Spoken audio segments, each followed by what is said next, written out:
how I felt about moving on stage when I started performing. I wouldn't say that it was difficult, but I would say that that part of the performance just wasn't totally as honed as I have it now.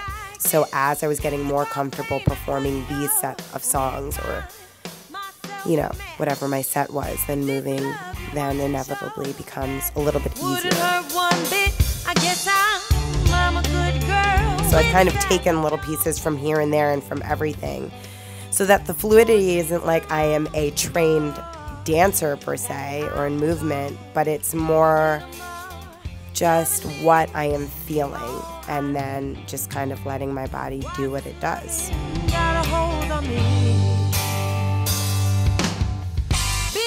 I love to watch James Brown. James Brown is so awesome, and there's something about him that when you watch it, it's never good to compare yourself, but like you watch it, you're like, I will never be that good. I mean, it's not about being that good.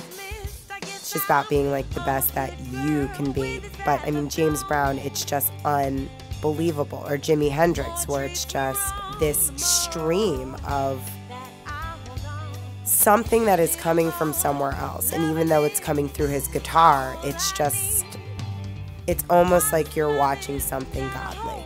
That's just the way that I like to describe any unbelievable performer, because it's not from this world.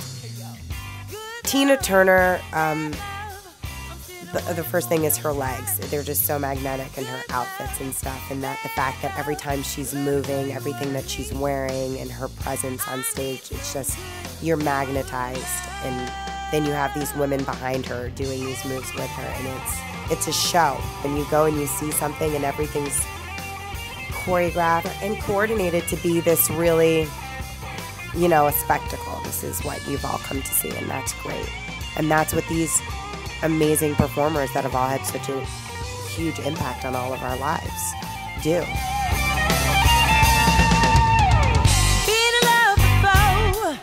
Some of the moves that I do consistently that are now worked into the show, it's a lot of hair shaking. I mean, my hair is it's like this blonde mop. I mean, it's just like, if you wear an outfit or something so that when you move, then it's this extra movement. So it's like my hair is extra movement that may seem like to somebody I'm working extra hard, but it's just, you know, I'm just moving my hair. So I like anything that makes it seem like it's a bigger movement, even though you're just using what you have.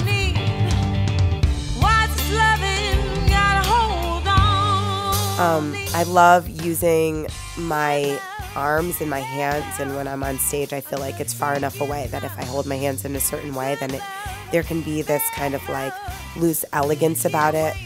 I'm really, really conscious of my legs and how I move them. So certain songs, like in Bad Love, I'll kind of like I'll run in place for a really long amount of time, and if it's like the right gig in an intimate place, then I can watch everybody be like, oh my God, she's doing this, and oh my God, I can't believe she's still doing it. And in my head, I'm like, oh my God, I can't believe I'm still doing this. I'm exhausted. Why did I do this? But I know if I go a little bit longer, then maybe the end, I'll be like, I can't believe that you ran in place that long in heels.